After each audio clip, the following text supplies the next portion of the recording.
না। তাও আমরা প্রলোভনে চলে যাচ্ছি, আর গিয়ে পাপটা করছি। আজকে সেম যদি আমরাও দেখি, আমরাও পাপ করছি কোথায়? প্রলোভনের মধ্যে। কে বলতে পারে কি পাপটা যে হয়েছিল কি ধারা হয়েছিল? বুঝতে পারছেন আমার কথাটা? যদি না বুঝতে পারেন তাহলে বলবেন। পাপটা কেন করেছিল?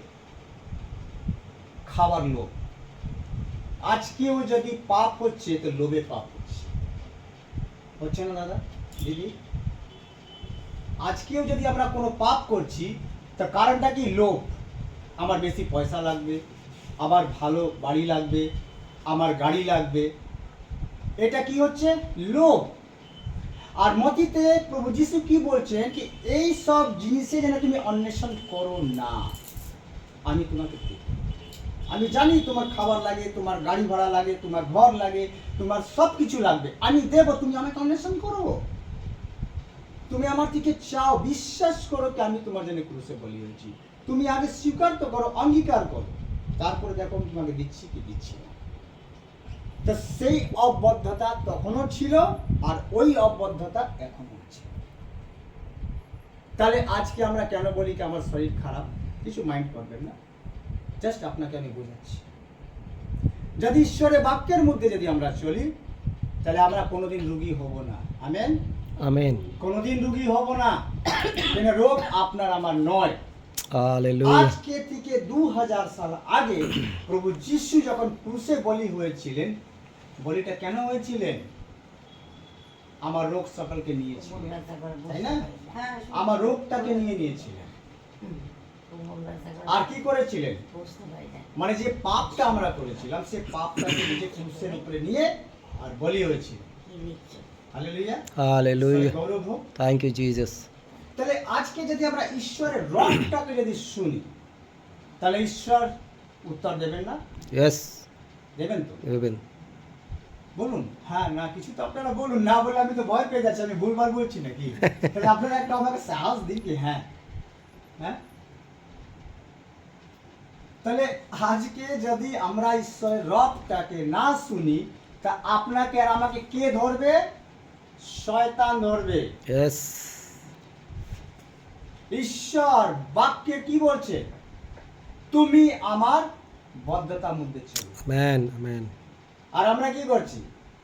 সেই জগতের মধ্যে চলে যাচ্ছি। কারা কারা বাপ্তিস্ম নিয়েছে এই জায়গায়? আপনি নিয়েছেন, আমি নিয়েছি, রাজেন্দা নিয়েছে। বাপ্তিস্মের মানেটা কি? বাপ্তিস্মের মানেটা হচ্ছে যে এরকম গেলাম জলে, একটা পাদ্রী বাবু পিতা পুত্র পবিত্র নাম ডুবিয়ে দিল। কি হলো? আমি যিশুকে গ্রহণ করেছি। ভুল। ওইটাকে বলে মন ফিরাও বাপ্তিস্ম। ইয়েস। হালেলুয়া। মনটাকে বলছে ফিরাও, পরিবর্তন।